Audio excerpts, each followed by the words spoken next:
एक जगह आया है 73 नंबर की एक रमैनी है, मेरे को ध्यान आई कि चली जात देखी एक नारी, तरग गरी ऊपर पनिहारी, चली जात वह बाटे ही बाटा, सोन हारी के ऊपर खाटा, जाड़िन मरे सफेदी सौरी, खसम न चीने गरण बई बोरी, सांझ सकारे दिया ले उबारे, खसम छाड़ सामरे लगवारे, और सोअत छोड़ चली पी अपनो, ई दुख अबदू कहे कोई सना, अपनी जांग उगार के अपनी कही न जाए, और कै चित जाने आपनो, और की जन गाए।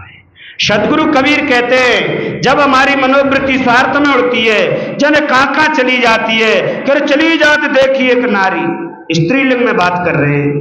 हमारी मनोवृत्ति इतनी उड़ गई, इतनी उड़ गई, हम तो यहीं बैठे रह गए, और जन काका दिल्ली बंबई नापने लगी, ऊपर आसमान पाताल नापने लगी, सत्यलोक गौलोक भूलोक कभी देखे नहीं है प्रेमदास जी, लेकिन उसकी कल्पना करने लगे कि सत्यलोक जाएगा, भूलोक में जाएगा। चली जात देखी एक नारी, तर गगरी, गगरी कहते हैं पानी की भरी हुई गगरी। ऐसा ये रूपक खींच रहे हैं कि कोई बहन बेटी गगरी ले जा रही है, लेकिन गगरी नीचे और बहन बेटी बाकी ऊपर चल रही है।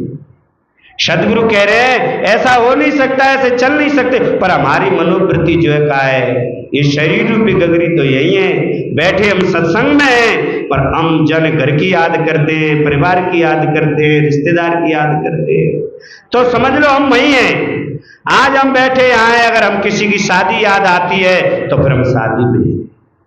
संत कह रहे हैं ऐसे ही चित्रण को खींच करके खींचा, कहा कि चली जात देखी एक नारी, तर गगरी, शरीर तो यही पड़ा रहा, तर गगरी, और ऊपर मनोवृत्ति दूर, तर गगरी ऊपर पनिहारी, चली जात वह बाटे ही बाटा, बाटा कहते हैं रास्ता, अपने स्वार्थ के हिसाब से और मनोवृत्ति दौड़ती चली जाती है। कहते हैं मन स्वार्थी आप रस, विषय लहर फोराए, और मन के चलाए तन चले, और जाती सर्वस्व, आदमी का सर्वस्व खो जाता है। कहता है कि भैया मन कछु करो ही ना, लेकिन तुमने करो ना तो ये कैसे है वो। जब लड़ाई हुई तब देखो परिवार में बड़े संत लोग है, भैया डट जा, न डट जा, नहीं अब तो आर पार की होगी, तो आर पार की का होगी, काऊ ने कहो लाठी मार दी, पुलिस आएगी और पुलिस पकड़े, तब सोचते हैं कि जाने नहीं मानी। अगर वो पहले कोई संत, पहले कोई बड़ी बूढ़ी माता हमको समझा रही, हम उसे समझ लेते, लेकिन हमारे मन ने नहीं पकड़ किया। मन हमारा अपने स्वार्थ में पकड़ नहीं करता है, जन क्या क्या समझ लेता है, जन क्या क्या मन के कारण से कर बैठता है। एक मैं बताऊं, एक कुटिया थी, संत की कुटिया, आश्रम पर कोई आश्रम था किसी गांव में, और वो बढ़िया प्रवचन सुनाते, एक हफ्ता में एक बार सत्संग सुनाते, बैराग की बात बताते, भैया जो करेगा सो भोगेगा, भैया कभी कर्म गलत नहीं करना चाहिए, अपने मन को शुद्ध बनाना चाहिए। एक बड़ी बूढ़ी ढोके कहते बाबा चाहिए उपदेश सुनाते रहे तो है। जब बाबा की एक दिन जांच कर लो, देखे कैसा का कर्म हो, जब बाबा ने पूरे गांव में सबके अंदर भी ऐसी बात बैठा दी है कि नई नई बहन, नई नई बहू, और जई के ढेर जाती है सत्संग सुनने, सोजा में कहा है, बार बार उसको ईर्षा होती। एक बार तो उसका मन इतना बिकारी हुआ कि जब बाबा मारा रहो तो काम चले, बाबा ज्यादा उपदेश करते है। तो एक दिन क्या किया कि उसने सोचा कि बाबा कैसे मेरे अगर डायरेक्ट मारूंगी तो जनता बहुत है साथ में, बहुत मेरे को फटकारेंगे मारेंगे, तो बा ने एक अकल चलाई अपनी कि बाबा पश्चात दे भी जाओ। तो बा ने बढ़िया 4 लड़ुआ बनाए, अच्छे बड़े बढ़िया मगज के लड़ुआ, पर इनमें जहर मिलाए, जे मगज के लड़ुआ ने बाबा खाओ, बाबा मत जाओ, रट्टा फट जाओ, जहां तक कम से कम जितने को बवंडर तो नहीं जुड़ेगा। बा ने 4 लड़ुआ बना करके और बाबा जी के कुटिया महाराज जी दंडवत प्रणाम किया, लो महाराज जी आपके लिए प्रसाद है। तो वो कह रहे अरे माता जी मैंने तो प्रसाद ग्रहण कर लिया, अब क्या, कि नहीं आप रख लो, चाहे आप अब पा लेना चाहे सुबह पा लेना। तो ठीक है, अब उसको लड़ुआओं को बाबा जी रख लेते हैं। सो गए बाबा जी, अब ध्यान रखना, बाबा जी सो गए, लेकिन रात में अचानक ऐसा हुआ, बाई गांव में 2 लड़का कहूँ खत्म हो गए, अहमदाबाद में काम, रात को आए, रात के 2-3 बजे उतरे कहीं, रास्ता में ही कुटिया आई। बिन्नगी रेस गांव में अगर घुसेंगे तो ठीक ना है, क्योंकि कुत्ता दौड़ेंगे, लोग डिस्टर्ब हुआ। बाबा हमारे रोज के जानकार हैं, चलो बाबा के यहाँ आराम करें, बढ़िया तरीका है, चलो ठीक। बाबा के जहाँ आराम के लिए क्यों खटखटाई, कहे भैया कि महाराज जी ऐसे समय यात्रा के, तो आओ आराम करो, बढ़िया। संतों का ये स्वभाव होता है, आश्रम का मतलब होता है आश्रय, आश्रय से आदमी आता है। तो आश्रय लिया, और आज आराम किया। बाबा जी कहते बेटा कुछ खाना पाना खा लो, के ना ना बाबा मत है कि नहीं, मैं भूखो नहीं सोने ले मुँह पे ये 4 लड़ुआ है, ये 4 लड़ुआ 2 जने दूध खा लो।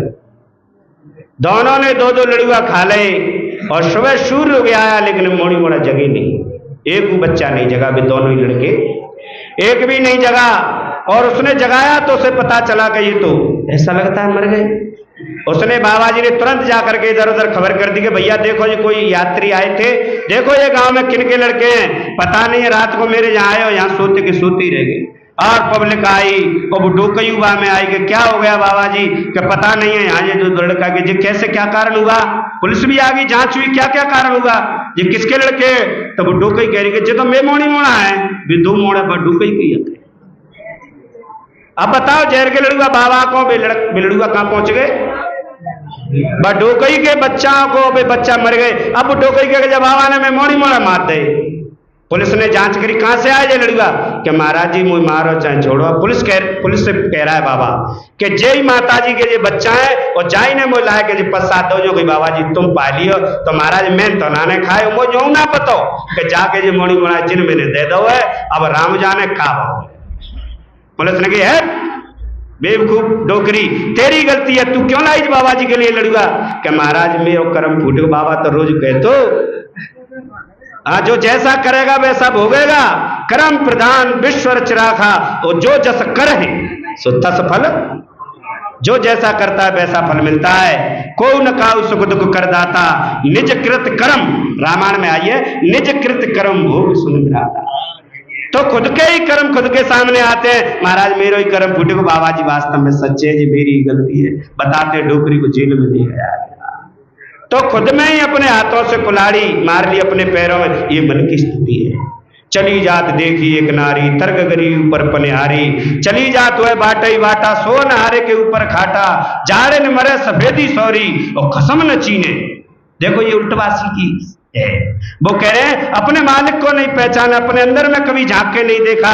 ये 5 तत्व का ये शरीर, ये सफेदी सौरी आपको मिली है, इसमें बैठ करके आप साधना कर सकते हो, इसमें बैठ करके ध्यान कर सकते हो, पर जहां में कभी झक करके नहीं देखा, जहां में डरते रहे, जारे मत रहे, इसमें कभी नहीं झांक करके दे। और बार बार खोजते रहे, कहीं मंदिरों में गए, कहीं मस्जिदों में गए, जारे न मरे सफेदी सौरी, खसम न चीने गरण वही बोरी, और पागल हो गई, बोरी माने पागल, और इधर उधर भागती फिरी, सांझ सकारे दिया ले उबारे, संजा सवेरे दिया धरते। घर में हमारा पति है, हमारे जेठ हैं, हमारे ससुर हैं, और परिवार वाले छोटे छोटे बच्चे जो भगवान का रूप होते हैं, उनको हमने नहीं देखा, और अंत अंत दिया धरते फिरे। मेरे मित्र दिन में जो प्रकाश करे बताओ उसे होशियार कहेंगे क्या, सूर्य निकल रहा है और हम दिया धर रहे हैं, हम नहीं जानते। शान सकारे दिया ले उबारे, खसम छाण सामरे लगवारे। संत कहते हैं खा कहिए आकाश, आकाश के समान ये शुद्ध चेतन देव, जिसमें कोई विकार नहीं, कोई इसमें कलह नहीं। अब कलह होती है तो इस मन के साथ में होती है, कलह होती है तो हमारी इंद्रियों के साथ में होती है। जो इंद्रिय एवं मन को चलाने वाला जो रमैया राम इसमें बैठा है वो तो बिल्कुल शांत है। ऐसे सागर शांत होता है और लहर ऊपर धुआंधार चलती रहती है, मन की लहर है, और शांत अंदर से होता है। सागर की तरह अपन हम अंदर से शांत हैं, पर हम जानते नहीं है। संत कहते शांत सकारे दिया ले उबारे, खसम छाड़, अब जितना छोड़ दिया, खसम छाड़ सामरे और के संग में हम इतना आसक्त। आप देखते हो संत संप्रदाय में भी एक रसिक संप्रदाय हो जाती है, जिसमें पुरुष होकर के स्त्री का रूप धारण करता है, सोचता है कि भगवान मैं स्त्री बन जाऊंगा तो स्त्री से पुरुष का गहरा संबंध होता है, तो शायद भगवान मुझे जल्दी राजी है जाओ, तो लेडिस बन करके और प्रार्थना करता है, पीयू पीयू पुकारता है, परमात्मा परमात्मा पुकारता है, मालिक मालिक कहता है, और स्त्री बना बैठा। ये आदमी की अकल का खेल है। संत कहते हैं और भी कई तरह तरह की यातनाएं शरीर को देकर के परमात्मा को खुश करना चाहता है। कोई यज्ञ, कोई क्या कहते हैं अग्नि तपता है, कोई सूरशैया तपता है, ये सारे के सारे पाखंड है। सदगुरु कबीर इसे नहीं मानते थे, तो आप लोगों को बड़ी अच्छे रास्ते को समझना चाहिए। भगवान के खातिर नंगे पैर घूमता है, भगवान के खातिर जीभ पर ताला लगा लेता है। संत कहते हैं बामी पीटे बाबरा, सर्प न मारो जाए, बामी काऊ ना डसे, और सर्प सबन को सर्प सबको खाता है, ये मन रूपी सर्प, ये काला सर्प शरीर में खाएं सब जग झार, और बिरले जनते बाँचिए जो रामे भजे विचार। जो विचार करके उस राम का बढ़िया भजन करता है, साधना करता है, उसका जीवन बढ़िया बनता है। अगर शरीर को सताया जाएगा, शरीर को किसी प्रकार से परेशानी दी जाए और भगवान खुश हो जाए, ये हमारी कल्पना है। संत कहते हैं सोवत छोड़ चली पी अपनो ई दुख अवधू कहे कोई सना।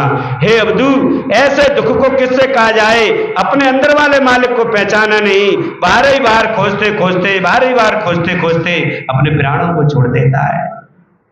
सोवत छोड़ चली पी अपनो ई दुख अवधू कहे कोई सना, और अपनी जांग उभार के अपनी कहीं न जाए। और कैचित जानो संत महापुरुष कहते हैं हमारा शिष्य है, हमारा बालक है, हम क्या कहें इसके बारे में। जैसे अपनी जांग उभार करके अपनी बात नहीं कही जाती है।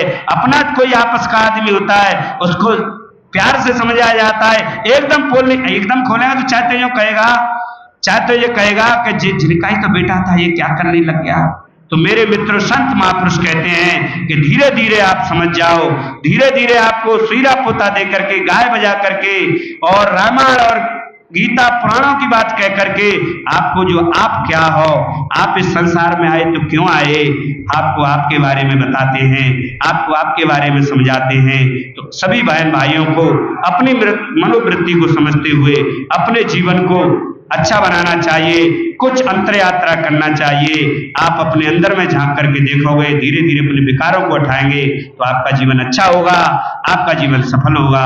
ज्यादा ना कहते हुए मैं इतने में ही बात को पूरा करता हूँ। गुरु जी का इशारा है कि 3:30 तक रखा जाएगा। बोल गुरु महाराज की।